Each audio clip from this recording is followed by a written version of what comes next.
Баршаңызға сәлем, сіздермен бірге Айғаным каналыма қош келдіңіздер. Бүгін осындай өте керемет болып шығатын мини чизкейк дайындаймыз.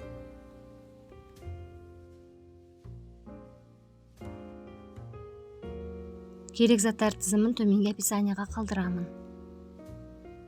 Бізге осындай песочный печенье керек. Осыны блендермен немесе оқтаумен езіп аламыз.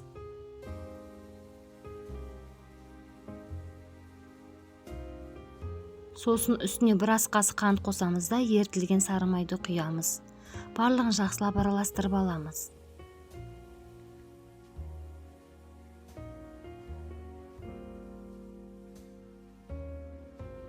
Мен чизкейкті осындай кекс пісіруге арналған формада дайындаймын. Печеньені 1-2 қасықтай көз мөлшерімен барлығына бірдей етіп салып шығамыз. Содан соң қасықтың көмегімен осылай бетін тегістеп басып шығамыз.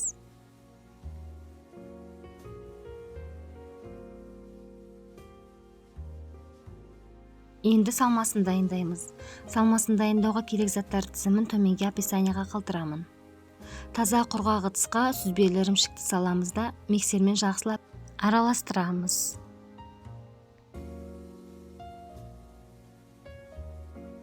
Содан соң үстіне қантты саламыз да тағы да миксермен жақсылап араластырамыз.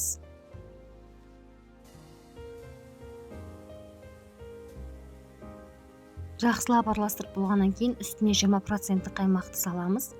Тағы да жақсылап бір келкі болғанша миксермен араластырамыз.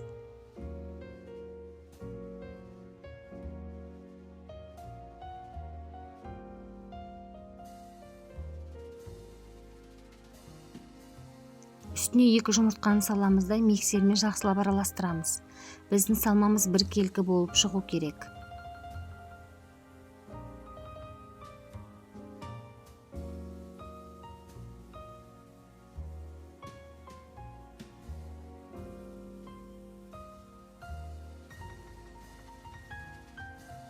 Міне біздің салмамыз дайын.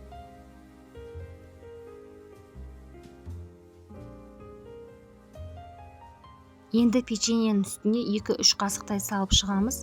Барлығы бірдей болу керек.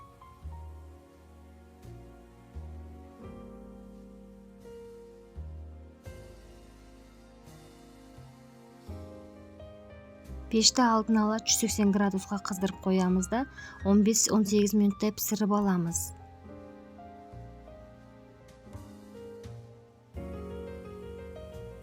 Міне достар, біздің чизкейк дайын, бірақ формадан бірден шығармаймыз.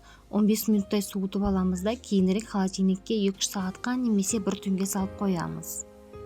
Мен холодильникте 3 сағаттай ұстадым, және де біздің чизкейк формадан өте жақсы түседі, жабыспайды. Үстіне малина мен қарақатты қойып сәндеп шықтым, ол міндетті емес. Достар, менде 15 штуктай шықты. Сіздер де осы рецепт бойынша дайындап көріңіздер. Дәмі өте керемет, ауызда ериді. Менің каналыма тіркеліп, лайк басып пікір қалдыруды ұмытпаңыздар достар. Сіздермен болған Айғаным.